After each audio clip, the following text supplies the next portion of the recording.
In the name of Allah, the most beneficent, the most merciful. Assalamu alaikum wa rahmatullahi wa barakatuhu, dear viewers and dear students. Dear students of class 11th, we are discussing in previous lectures, we discussed about various methods for the training of emotions. Psychologists have suggested some methods, and one of them we have discussed, that is repression or inhibition. The second most important method is industriousness or mental occupation. So, the name itself says that it is something about the work. So, it is called as the most important method for exercising control over the emotions is to keep oneself busy in constructive works. So, the most important thing is that we have to keep individual busy with constructive purposes, with constructive workers. If we have to stop him for deviating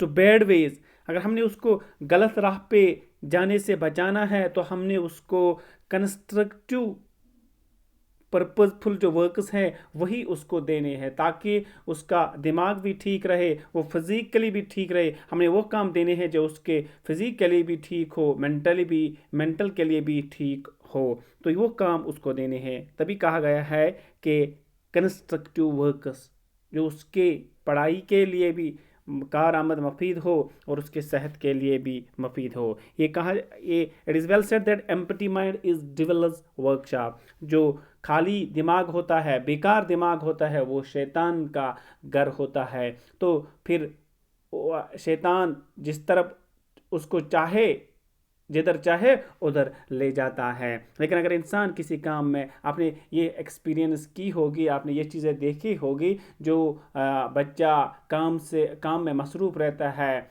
खेल कूद में मसरूफ़ रहता है, तो बाकी जो गलत हरकत उसके पास उस पर ये कम उम्मीद की जाती है कि वो किसी गलत हरकत में मुबतला हो, किसी गलत काम में मुबतला हो. आपके आसपास बच्चे होंगे, आपके आसपास लड़के होंगे, तो जो बच्चा आपने देखा होगा जो अपने काम के साथ मसरूफ़ रहता है, उस पर बहुत सारे कम ये इल्ज़ामात साबित होते हैं कि वो किसी गलत काम में मुबतला हो. सो while one is busy with constructive workers, other stimulus cannot distress when one is busy. तो जो बाकी स्टिमुलस बाहर से आते हैं, बाहर से जो बाकी स्टिमुलस उसकी तरफ आते हैं उसको अपने तरफ ले जाने के लिए, तो ये चीज़ें उसको इफ़ेक्ट नहीं करते, इस डिस्ट्रेस परेशान नहीं करते हैं. Even stirred up of emotions cannot affect when one is exhausted by work. और जब इंसान काम में लगा हुआ हो, उसने काम ख़त्म करके जब बैठा हुआ होता है, तो कभी कभार ये जो हमारे अंदर इमोशंस होते हैं ये इंसान को उकसाने की कोशिश करते हैं उस काम के लिए या इस काम के लिए. तो जब इंसान थका हुआ होता है तो वो इन चीज़ों को फिर सेकेंडरी इम्पोर्टेंस देता है, तो फिर वो अपने आप को रेस्ट पे रखने की कोशिश करता है. तो इन चीज़ों से अगर इंसान ने काम किया हो तो फिर वो थकान महसूस करता है. तो इससे क्या होता है कि जो बाकी इमोशंस उसके अंदर, जो गलत चीज़ें उसके अंदर उभरते हैं, उन चीज़ों को वो नकारता है. एंड प्रोविजन ऑफ को curricular and leisure time, it is important.